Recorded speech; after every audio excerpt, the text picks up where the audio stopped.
How's it going, everybody? Just wanted to make a video here on how to upgrade your Tesla Model 3 Standard Range Plus audio system. This is something that I did, and I'm really happy I did it. You know, it really added a lot of bass and a lot of rear fill by turning on some of the speakers. So when you get the Standard Range Plus, or the Standard Range for that matter too, they're speakers that are on in the premium system, and they're physically here in the car still, but they're not hooked up to anything, so they just sit there. So what we're going to be doing is getting in there and getting to the wires and hooking those up to an amplifier to help activate them for you. Some people have talked about this being like a software issue in the future where you could maybe pay some money and turn on the speakers, but that's actually not possible because the wires aren't hooked up to anything in the car, and the sub and amp combo in the trunk in the premium versions, premium trims, is actually missing in the standard cars. So you actually do have to go in and work on this if you ever want those speakers to be active. So just to start off, we're going to talk about what speakers we're turning on here and how we're going to get those signals. And then the second thing we're going to talk about is how to actually get power for your amplifiers. So to start off here, the speakers that we're going to be trying to turn on here are the A-pillar tweeters right here by the mirror in the front door. The rear deck speakers up there, those aren't on. And then we're also going to be adding a sub back in the trunk to add some extra bass. And we're going to be doing that by tapping into the speakers that are already working in the car. So for the sub, we're going to go after these 8-inch woofers in the doors here. That's the main source of bass in the Standard Range Plus, and so we're going to take that signal and use it for a sub. And then the rear door speakers here, this is the only sound you have coming out of the back of the car, which is why it can kind of sound empty back there. So we're going to be using that signal to both power the rear deck speakers back here, and also the tweeters up here in the front doors to give us some extra fill in there. These speakers up here are not active, but they're only like 2 watts. So in the premium system, they're not even really doing much of anything. So in my opinion, it's not worth even going after it at all because it's not going to do much for your sound quality. And I don't think you'd ever really hear anything coming out of them anyway in the premium system. So you can just ignore those. And otherwise, all the rest of the speakers, you know, in the front here are all on, so you don't have to do anything up there, so you're all good to go there. So I've already done this whole upgrade, so I'm not really going to start trying to tear everything apart just to show you what to do. I will link all of the forum posts that I used with pictures, and that's what the only thing is that I use to do this, and once you get into it, you'll see it's not all that difficult once you can start finding the wires. So to start off, we're going to be trying to get the connections both from this speaker in the door and also the wires that are attached to the tweeter up there that we need to tap into. And that's going to be the only things that we need to get to on this side of the car, and then it's going to be kind of mirrored on the other side, on the driver's side as well. So all you have to do is take off this trim piece. It starts, that black panel you see right there in the footwell, and then it runs back underneath the door all the way to about halfway down your seat. Down there is where it ends. So you need to pop that panel off, and there'll be a wire loom in there. And if you go look at the forum post, you'll see which wires you're looking for. They're actually pretty easy to find because they're a little thicker, because they need the power to power that speaker in the door there. So that's how you get the signal for the woofers. You just tap into those 2 wires. And then we're going to run it back to the trunk, just kind of by tucking it underneath this panel when we put it back together here. It's also going to be where we find in there the tweeter wires that run kind of through the back and then up and then into this guy up here. And so those are actually not attached to anything, so they can be a little bit tricky to find, especially on this side. There's a little clip in there that has, the mounting mechanism, the plug, I should say, and it's just kind of an empty plug. And actually what I found, I'll show you on the driver's side over here, the easiest way to access those for me was actually just by taking this rubber boot here, right there where it goes into the car, and popping that out. It's easier to get to with the door all the way open. And then in there you can actually find the wires that kind of run up through the door and into this guy. And so if you're having trouble reaching those wires, that's a great way to get at them. And then you can just kind of feed everything back through, and it's a little easier to get to. And so obviously you do that on both sides, and you're also trying to get the door woofer's signal as well. So do that on this side in addition. The last thing you'll need to do up in the front here is up underneath the dash. You're not going to be able to see much in mine, but up in there is where you could do a remote turn on signal to tell your amps when to turn on. Thankfully, my amplifiers have automatic sensing, turn on. So once they start getting a signal, they automatically turn on. So I actually didn't need that wire, and it saves some work from trying to go up and find it. So if you do have an amp that can do that, it's a big help. And I can explain a little bit about that once we get back towards the power.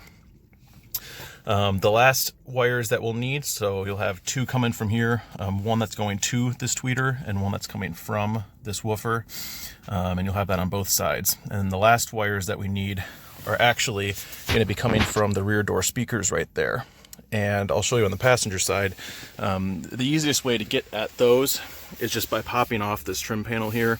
Once this door is open, you can kind of pop this guy out, away from the where it's sitting.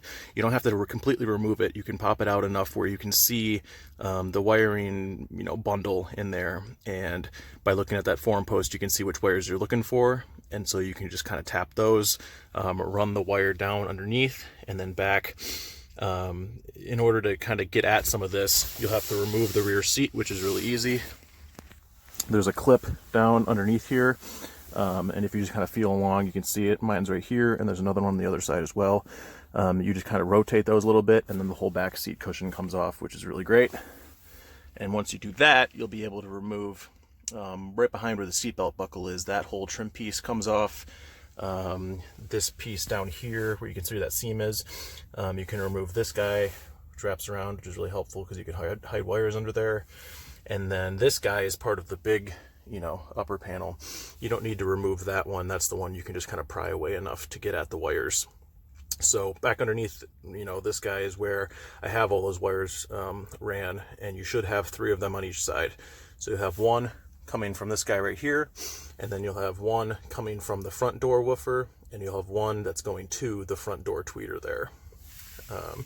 So we'll get to the power in a minute, but that's underneath the back seat here.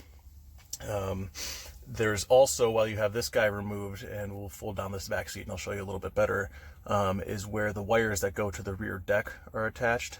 So that is where you need to get to in order to reach, the wires that go to these speakers back here. They're also back in this corner, and so that's what you'll need to access. Alright, so now we're in the back seat, and while this does look like a disorganized mess, I'll explain why it's not going to look like this for you. You can see all of my wires coming from the passenger side of the car. They come in at the top here, and that's also where I ran the wires that attach to the rear deck speakers as well. They go up that way. My power wires just come out a little hole that I made in the carpet here. They run behind there, down underneath the rear seat here. Right underneath there, you can find there's the DC to DC converter, so it takes the 400 volts from the battery and turns it into 12 volts for the car. So you can wire onto that, and that's how you're going to power your amplifiers. The problem with that is that guy turns off whenever your car goes to sleep. So your your amps drain, power, so that they're empty, and then when it clicks back on, it rushes power back to the amplifiers, which is not good for the car. It starts to get unhappy, and then it, can trigger some errors for you. So what you have to do is wire up a couple of relays, actually one relay. I have 2 of everything here because I ended up running 2 amplifiers at different times. I started off with the sub amp, and then I added one for the rear speakers later. If you're smart and you do it all at once, then you can kind of, make everything less redundant here. So what you have is power wire coming in, running to a fuse block here. You want to keep everything fused just so you're nice and safe. So that's what that guy is. And then mine splits into 2 relays. So we'll just kind of focus on one of them. It runs into the, you can see the upside down 2 right there. And that's where the power comes in. And then what this guy does is just switches on and off, if the car's on and off, to give power to the amplifier. So what you have over here is going to the amp, the one right there, kind of runs down and up and around through another fuse, which is not super necessary, but I just wanted to be extra safe here in case they started pulling too much power, and then runs over to my amps, which are, wrapped around the side here. They're both pretty small units, which is why I like them. So they are one on top of the other back there. These wires here on the top of the relay are just the signal. So you'll have a ground, which is the brown side. All that is grounding out to any bolt on the car, same as the amplifiers are. So I just have them wiring, back together, and then they eventually hook up into this brown pair of wires, which are my ground. It just goes to a bolt that's back here, right by the converter. So works out right there. So these big guys, that's the last part of this system that you'll need. I got really big ones because I was having an issue with one of my amplifiers, and I didn't know it was the amp. I thought that these are resistors. I thought the resistors were too small, so I ended up going way overkill and getting some giant ones. You don't need those. I'll link the ones that you can get. And so all these do is when your converter kicks on underneath the seat and starts sending power, your relay will be off so that it won't all rush right to the amplifier and knock off some fuses and make everything unhappy. What it does is it slowly goes through this resistor and slowly charges up the amplifier for just 1 or 2 seconds, and that's all you really need. So it'll charge up those, and in the amount of time that it takes your amps to realize that there's a signal coming through your speakers and so that they should turn on, it'll be fully charged. So that's all you need, is the resistors to just slowly power them up. And then once, for mine at least, once this signal kicks on and it says, oh, I need to turn on because there's music playing, mine actually sends another signal out of what would be where you would put the normal remote turn on wire in there. It turns the remote wire, you can see it on the top there, it turns that into actually an output for a remote wire. So instead of putting it in there to turn it on and off, it actually starts telling things to turn on and off. So all I did was wire that back to the top of the relay here and open up that guy, so that as soon as the amplifier turns on, it clicks on the relay, and then the relay can power as much power to the send as much power to the amplifier as you need. Because if you pull all of the power through one of these guys, it starts getting too hot, and then wires are going to start melting and stuff, because that's not what they're for.